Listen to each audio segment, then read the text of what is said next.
We have a guest already online, so let's bring our guest in. This is still, of course, about the school shooting earlier this week sa Leyte. We have the Chief of the Regional Public Information Office, si Lieutenant Colonel Analiza Armesa. Colonel Armesa, maraming salamat for joining us and welcome to Storycon. Hi, Yes, Colonel. sir. Good afternoon po. Magandang hapon po at salamat po sa inyong pagpapaunlak. Colonel, tanong ko po muna, ano na ho ang, alam ko nagsampalan ng kaso dun sa 15 taong gulang na bata. Ano na ho ngayon ang status at anong mga susunod na hakbang? Yes, sir. Na-turn over na rin po ang custody ng mga CICL sa City Social Welfare and Development Office for the appropriate intervention and diversion program. And for now, may mga hinahabol lang po na documentary evidence sa prosecutor's office. And for the examination of the digital evidence, nag-apply na po tayo ng warrant with the proper court to allow our regional anti-cybercrime unit to examine the gadget of the CICL. Hiwalayin ko po para malinaw po tayo kasi magkaibang kaso yung 15 taong gulang at yung 14 na taong gulang. Ibig sabihin, magkaiba ang treatment sa kanila dahil sa kanilang edad eh. Doon po muna That's correct, sir. Doon po muna tayo sa 15 years old. Ito po yung sinampahan ng, I think, 3 counts. Tama ho ba? Yes, sir. 3 counts ng, if I remember right, it's murder?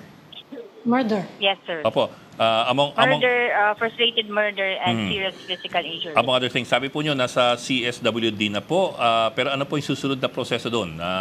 Ano yung magiging, ano ba yung, what's the procedure here as far as the 15-year-old is concerned? Yes, sir. Meron pong procedure in the handling of the CICL under RA 9344. And yun nga yung sinabi ko, for appropriate diversion program with the CICL above 16, si CSWD una po yun yung mag-assess muna as to what appropriate programs ang dapat ibigay sa CICL for his complete reformation and rehabilitation. As to the period, it would depend na sa assessment ng social worker. Okay, so completely doon muna sa CSWD. Wala mo ng papel ngayon ng PNP. Yes, sir. Wala po. Ami? What about the 14-year-old? Kasi siyang may-ari nung 9mm at mukhang doon ang galing yung almost all the bullets na ibinaril doon sa school. Kumusta na po siya ngayon? Nasaan na siya? Ano yung nakadetain ba siya? Kasi yun ang tinatanong ng mga tao. Yes, ma'am. So, the same po, ang 14-year-old na CICL ay na-turn over natin sa CSWDO. For him naman, he will be undergoing intervention program. The same po, it will be the social worker who will formulate the appropriate intervention program for him. So, considering na 14 years old siya and hinos kami na-commit niya, center-based na intervention program ang i-undergo niya. Pero malinaw lang po na etong dalawang bata, nasa custody, no? Hindi sila nakakalaya ngayon. Yes, ma'am. Nasa custody and yes, hindi po sila malaya na nasa labas and nakakagawa ng Restricted sila. normal Restricted ginagawa. sila. Yes po, ma'am. Meron po bang bahay pag-asa dyan sa Tacloban? Meron bang bahay pag-asa? So sad, ma'am, sa Tacloban wala pong bahay pag-asa. That is why they were referred to the RRCY for temporary custody. Ano po yun? Ano yung, kasi hindi ba requirement yun dyan sa, dyan sa Juvenile Justice Welfare Act na lahat ng local government Yes, unit ma'am. dapat merong bahay pag-asa. So anong kapalit ng bahay pag-asa dyan kung walang bahay pag-asa yung Tacloban City? Malaking syudad dyan Tacloban Yun, ma'am, it's with the LGU na po yata to answer that. Oo. Pero ma'am, Ang- just to be clear with that, so yung 14 years old po, kung walang bahay pag-asa dyan, kanina po ngayon ang custody niya in the meantime? Temporarily po DSWD. nasa RRCY.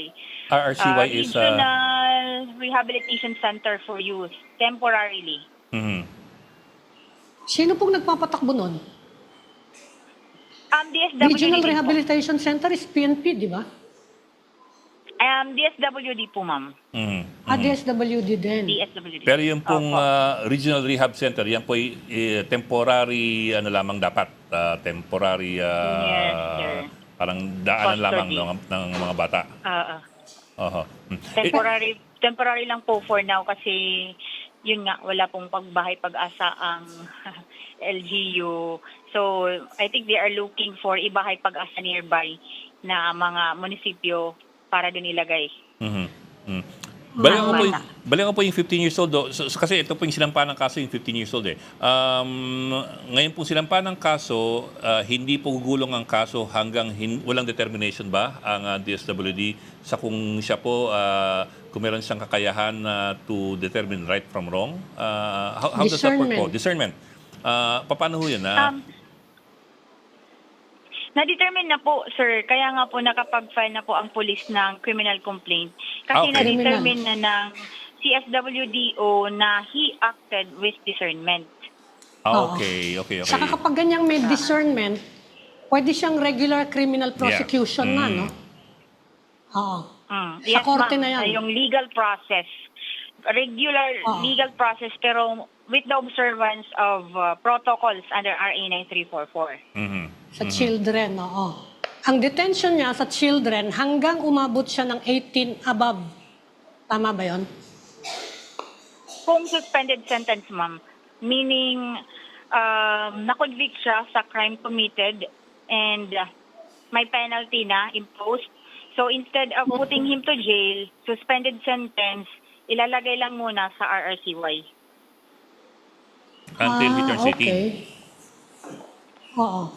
Pero kung mahaba-haba yung sentensya niya, halimbawa 3 yung pinatay na yan saka 3 frustrated murder. Halimbawang lumagpas siya ng 18, ililipat ba siya ng detention facility, ng prison na yan kung na-convict? Ililipat ba siya Yes, sa ma'am. yung regular na prison?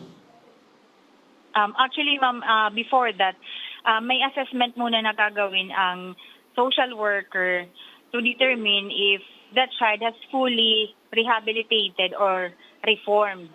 Kasi kung ganun, even if malaki yung penalty ng crime na na-commit niya, pwede siyang i-release back to the community. Pero i-assess nga yun, ma'am, kung fully reformed, rehabilitated. Kasi kung hindi siya i-allow naman na lumabas kahit nag-18 na siya or kahit 21 years old na siya. Mhm. And then ganun ba he yun? will be serving the remaining period of the sentence. Mhm.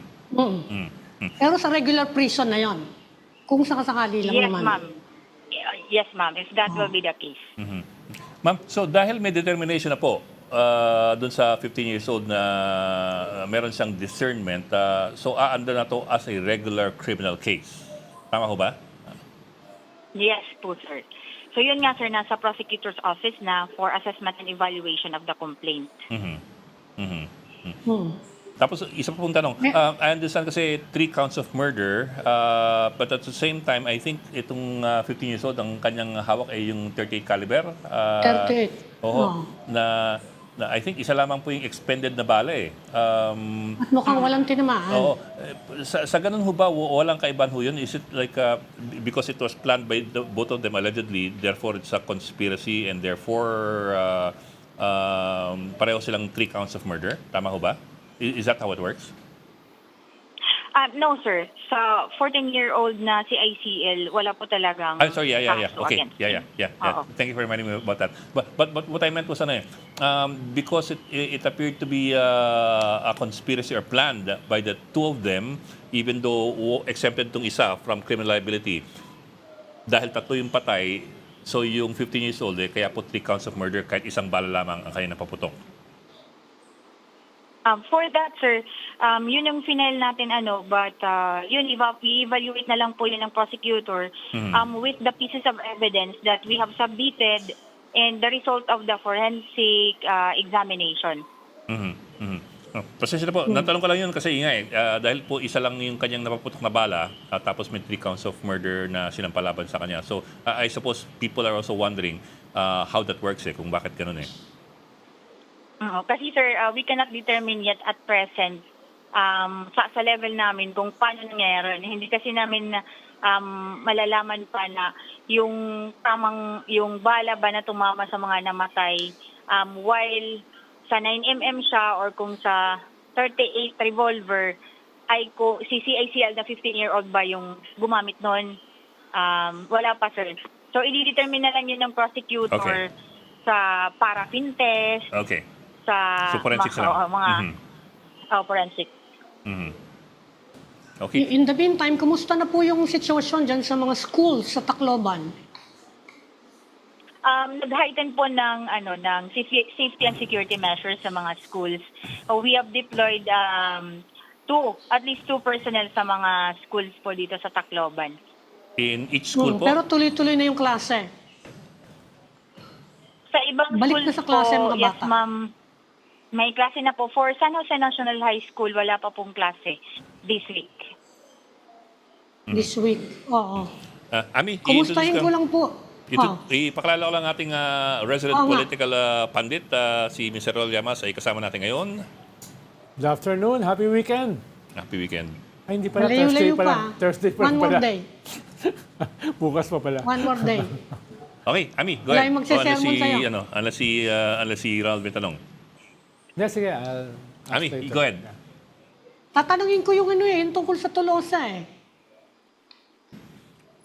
Do we have more information po? Batang nakuha kagabi. Oo, sa kanila yon eh. Kumustahin ko lang yon Colonel, yung batang, I guess she was taken, hindi ko sabihin kung inaresto or taken into custody yung bata na nag-post ng threat. Kumusta na po yung kasong yon? Yes, ma'am. Gina-validate po ang report na yon. Pero one thing is certain, hindi po namin tinake into custody yung bata. Hindi siya okay. kasi may ganung announcement eh. Kinuha Hindi yung po bata. namin tinake into custody. So we are currently validating the report. Mhm. Hindi ko sigurado kung natanong Validating na. pa lang. Ano nun? Anong status ng tsahin? Ayun, punta ko dun. Sige, go. Okay, yung policewoman na pinanggalingan ng barel. Oo, balik po tayo dun sa yung school shooting po. Yung pinanggalingan ng 14-year-old. 9mm. Opo. Yes, ma'am. She was placed under restrictive custody and terminated po ang designation niya. Terminated? Ongoing po ang administrative investigation against sa kanya. Meron na bang siyang initial na paliwanag what happened? Wala, sir, sa amin na part kasi ang nagkakandak po ng investigation ay ang NAPOLCOM.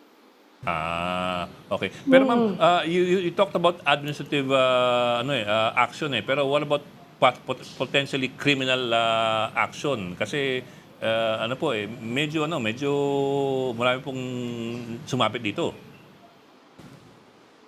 Yes, sir. Yun yung isang tinitingnan if magkakaroon ba siya ng criminal liability, specifically about malversation. So, let's see. We will see po, sir, sa administrative investigation kung madidetermine po ang possibility na yan. I think that word may strike some people as unusual. Bakit po malversation ang kaso? Kung sakali. Kasi it's government-issued property. Misuse ng Misuse of government property. Misuse ng government-issued government property. Okay, well, Pero meron din siyang di ba, yung criminal negligence. I was wondering about that eh. Kasi Kapag ganyan, negligence would yan she na also be reckless liable for that? imprudence. Oo. Di ba kailangan you have to we will secure see your po. own firearm? We will see po sa administrative investigation na ginagawa. But ma'am, she is not in custody. Do I understand it correctly? She is not, kasi mukhang wala pa namang criminal case filed against her or criminal action taken against her, only administrative. So she is not in anybody's custody right now. She's under restrictive custody po, sir. Restrictive. Restrictive custody. Meaning po she's confined to barracks or... Yes, sir. Sa loob po ng camp. Okay, okay. Restricted, oo, sa loob ng camp. Oh. Yung isa pong barel, yung 38 caliber po, medyo wala pa po kami linaw dun sa 38 caliber. There were some reports that came from Cebu and other reports that came from a more local source. Any information po on the 38 caliber? Mukhang fake daw. Yan, sir. Yan, sir. Inimbestigan pa po yan. Yun nga. Wala pang conclusive result as to how the 38 caliber was taken by the CICL na 15 years old. Wala hong sinabi yung CICL as of now kung saan niya nakuha. Maliban doon sa una yung sinabi ata na nadampot sa Tarahiban? Wala po, sir. Wala po. Sa ano daw yun eh? Sa Lolo daw? Di ba? Well, We yun lang have naman that yung initial information, report. ma'am. Sa Lolo daw. Oo. Na Yes, dati ma'am. daw na Nakuha security namin yan na guard. information. Oo, so wala pang ano kasi meron daw kaparehong serial number dito sa Maynila. Yung 38 caliber na yan. Sa Bohol po. So mukhang fake. Mukhang fake. Okay. Okay. Ami, anymore? Okay na yun. Meron din ba mga measures regarding yung mga maraming gaming maraming gaming arcade din diyan sa meron bang tinitingnan din ba yung mga yon o hindi yon, outside the radar yon ng PNP? Yung ma'am, sorry. Yung about ma'am? Yung mga gaming arcade kasi yun ang tinitingnan nila ngayon na yung mga violente daw ng mga games. Kaya wala namang yes, ma'am. ganong monitoring ng wala naman. Meron po, ma'am. Minomonitor din po natin yan through our cybercrime unit. Okay. Ma'am, ako Okay, ulit na lang. Yung pinakabago yung kagabi, yung sa Tolosa, nabasa ko po kasi yung at least yung translation yung sa Facebook post ng bata. How serious a threat is the PNP taking this? Or is it like yung parang lang ng yung paano lang sa social media, yung what's the word for that? Papansin. Well, I don't know if you want to put it that way. Pero yung ganun, yung pang social media lang, is it something that you take seriously or is it something that appears to be an attempt to make controversy? Yes, sir. We have received that information and we are currently conducting validation about it. So we will see as to the result of the validation. But you have Kung said that she's not in custody. Bawal po ba yun? Bawal po ba Ready yung mga po. ganun? Unverified information. Yes, ma'am. Parang criminal offense ba yun? I'm not talking about 14-year-olds Kung yung adult gumawa ng ganon, mag-post ng ganon sa Facebook at na-validate na ginawa nga niya yon, whether he is capable or not, bawal ba yung mag-post ng ganong threat? Kasi sa airport, magbiro ka lang na may bomba ako. Pwede kang arestuhin Meron ba tayong ganon na batas na kapag ganyang nag-threat ka, pwede ka ring criminally liable? Yes, ma'am. We have existing laws covering that. Yes, ma'am. And if proven na may violation of the law, we have a law na pwedeng isampa na kaso against the person. But Colonel, Ano kayang offense yun? Ano kayang offense yun? We have the anti-cybercrime law. Cybercrime. cybercrime. Okay. Yes, ma'am. We have the anti-cybercrime law and we have our revised penal code. For public, public disturbance related ba yun? Spreading Crime? of false information. Hindi po Spreading threats. of false information. Okay. Hindi po naman grave threats. Hindi pa naman ganun. Hindi siya nature of a threat. We will see. Oo. Okay. We will see, sir. Kung Okay. Yeah, I don't want to press you too much on that kasi it's still very fluid. Pero ako, from my end, last question lang po. Sabi po ninyo kanina, she is not in custody. So what is her status po as of now if she is not in custody? Binavalidate po kasi namin and yung ang certain ko lang, sir, wala siya sa custody namin. And we are validating that report. Okay. Okay. But you have, I assume you have Okay. taken all necessary measures to ensure the safety of everybody. Yes, sir, that's true. Okay? Tito Ronald, Ami? Okay na. Okay. Maraming salamat kay Okay. Colonel Annaliza Arameza. Siya pong hepe ng Regional Police Information Office, Region 8. Thank you, ma'am. Thank Salamat, you, Colonel. Colonel.